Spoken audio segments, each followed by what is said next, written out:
कुछ सब्जेक्ट के ऊपर देश चुप रहना चाहता है। या तो 700 साल का डर है, या उसके मानने वाले जो कुछ इस देश में कर रहे हैं उनके साथ रिश्ते बिगड़ने का डर है, किसी के बिजनेस चले जाने का डर है, किसी को अपने पड़ोस से मकान छोड़ने का डर है, किसी की को अपनी फैक्ट्री बंद होने का डर है। तो मुझे लगा कि अगर ये डर है तो ये डर बाहर आना चाहिए, और ये डर नहीं खत्म होगा तो ये राष्ट्र नहीं बचेगा। हम देश में सरकार किसकी हो, सरकार किसकी बदले, किस विचारधारा की हो, ये मेरे लिए कभी महत्वपूर्ण नहीं रहा। मैं मानता हूं कि सरकारों के बदलने से समाज नहीं बदलता है, समाज के बदल जाने से सरकार जरूर बदल जाती है। लिहाजा हमारे देखते देखते जो कभी असंभव लगता था, जो नामुमकिन लगता था लोगों को, वो मुमकिन हो गया। लेकिन ये मुमकिन हो तो गया है, लेकिन इसको सिर्फ राजनीतिक हार जीत से आगे बढ़ के देखें, क्योंकि समाज ने तय किया सब सरकारें बनी, तब आपकी मर्जी की सरकार बनी। आपने तय किया कि कौन सरकार में बैठेगा और कौन नहीं बैठेगा।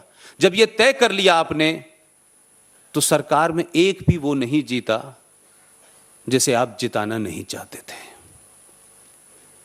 और जिसे जिताना चाहते थे उनका नाम भी आपको नहीं पता, लेकिन वो किसी सिंबल के साथ खड़ा था, जिस सिंबल के साथ आप खड़े थे वो जीत गया। नहीं पूछा किसी ने कौन ठाकुर है, कौन ब्राह्मण है, कौन यादव है, कौन दलित है। नहीं तो इस देश में राजनीति तो इसी के इर्द गिर्द होती है। मुझे इस बात का एहसास है, और शायद इसीलिए मैं 2014 हो या 2019 हो, मैं बार बार समाज के बीच में उन बातों को रखना चाहता हूं जिससे समाज डरता है। हमारे साथ में 10-15 लोग हैं देश के, जिनको आप सभी जानते होंगे। कुछ लोगों को आपके संगठन ने दावत भी दी, वो आपके यहां आए भी हैं, उन्होंने अपनी अपनी बात रखी है।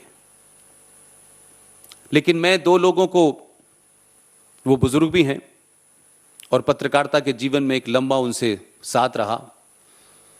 मैं जो कुछ भी आज कर रहा हूं, रिटायर्ड रॉ के पूर्व डायरेक्टर कर्नल RSN सिंह और GD बख्शी के कारण यहां खड़ा हूं मैं। पता नहीं उनको मुझ में क्या नजर आया, और उन्होंने कहा कि इस विषय पे सिर्फ आप बोल सकते हैं और आपको बोलना है। और मुझे उन पे क्या यकीन हुआ कि मैंने अपनी बीवी तक की नहीं बात मानी, और मैंने सब चीजों से रिजाइन कर दिया। और जब बोलना शुरू किया था तो मुझे नहीं लगता था कि बोले लोग क्यों सुनेंगे, मैं कोई बहुत सेलिब्रिटी भी नहीं हूं, न मेरा कोई ऐसा बैकग्राउंड है, न कोई मेरे साथ बड़ा संगठन है। लेकिन 2 साल में मुझे एहसास हुआ कि अगर देश के सामने आप सच बात रखें, कन्विक्शन के साथ रखें, फैक्चुअल रखें, तो ये देश आपके साथ खड़ा हो जाता है।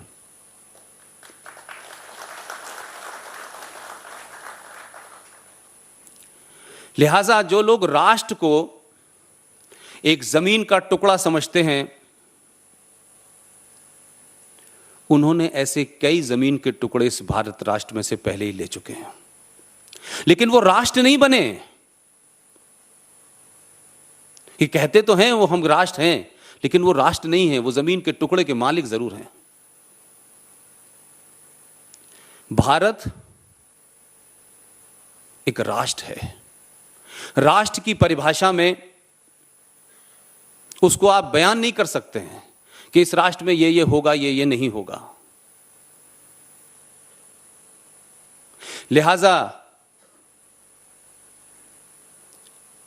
कुछ राष्ट्र पैदा हुए हैं उनकी डेट तय है कि फला दिन वो पैदा हुए हैं। 14 अगस्त 1947 को पाकिस्तान बना, 16 दिसंबर 1971 को बांग्लादेश बना, और आप सारे दुनिया के देशों की आपको पैदा होने की डेट पता है, वो मनाते भी हैं।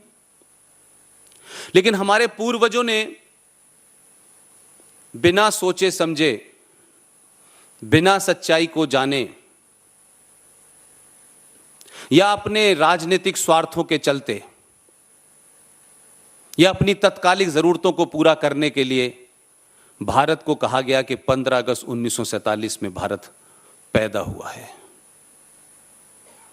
और यह हमको बताया गया कि 15 अगस्त 1947 से पहले तो भारत था ही नहीं, भारत की कल्पना ही नहीं थी, ये तो अलग छोटे छोटे टुकड़ों में बटा हुआ था।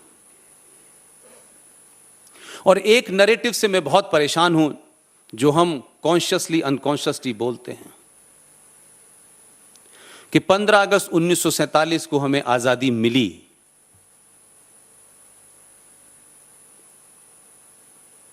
भीख मिलती है, आजादी नहीं मिलती है। हम ये कह ही नहीं पाए 70 साल में कि हमने 15 अगस्त 1947 को आजादी ली। इस लेने और मिली के बीच में बड़ा फर्क है। और भारत का कोई डॉक्यूमेंट, मेरे पत्रकारिता के 26 साल और आज तक की सारी रिसर्च ये कहती है कि कोई डॉक्यूमेंट भारत के गजट में नहीं लिखा हुआ, नेशनल आर्काइव में कोई डॉक्यूमेंट नहीं है जहां ये कोई कह दे कि 15 अगस्त 1947 को भारत को आजादी मिली। लेकिन कुछ लोगों को आजादी का राग बजाना था, बजाया, क्योंकि अगर हम ये कहेंगे तो उसमें फिर बहुत सच्चाई आएगी, फिर लोग सवाल पूछने लगेंगे। लिहाजा आपका देश 1947 15 अगस्त को 2 हिस्सों में बटा और आपको उस दिन ट्रांसफर ऑफ पावर हुआ, क्योंकि आपकी तथाकथित इस आजादी में जो नींव रखी गई वो साजिशों और षड्यंत्रों के ऊपर है।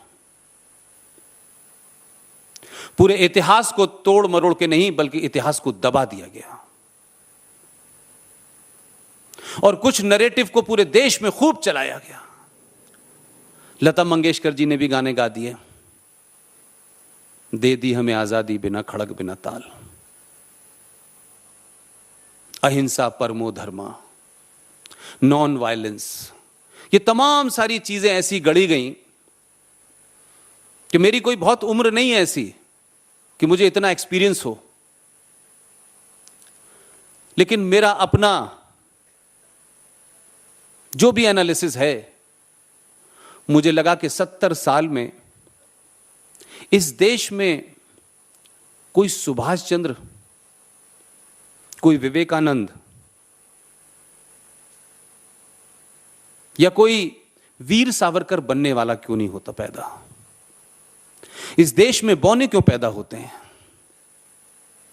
हर आदमी को पावर चाहिए, पावर के लिए वो धर्म का इस्तेमाल करेगा, जाति का इस्तेमाल करेगा, लैंग्वेज का इस्तेमाल करेगा, जाति जाति के बीच में भेद करेगा। उसे सिर्फ सत्ता चाहिए, उसे ये देश नहीं चाहिए। सत्ता किसी भी तरीके से मिल जाए, अपनों के साथ गद्दारी करके मिल जाए, देश के साथ गद्दारी करके मिल जाए, और ये सिलसिला लगातार चल रहा है। तब लगता है कि जो सच में उस वक्त भी अच्छे लोग थे जिन्होंने असर्ट किया, लेकिन वो बेचारे इतने महान लोग थे, इतने कद्दावर लोग थे, और बड़े लोगों की और कद्दावर लोगों की एक बड़ी वीकनेस भी होती है कि वो अक्सर बौने लोगों से हार इसलिए जाते हैं कि बौने लोग उनको अपने लेवल पे लाते हैं और फिर हरा देते हैं। तो उस वक्त भी बहुत सारे लोग थे, संविधान लिखते वक्त भी बहुत सारे लोग थे,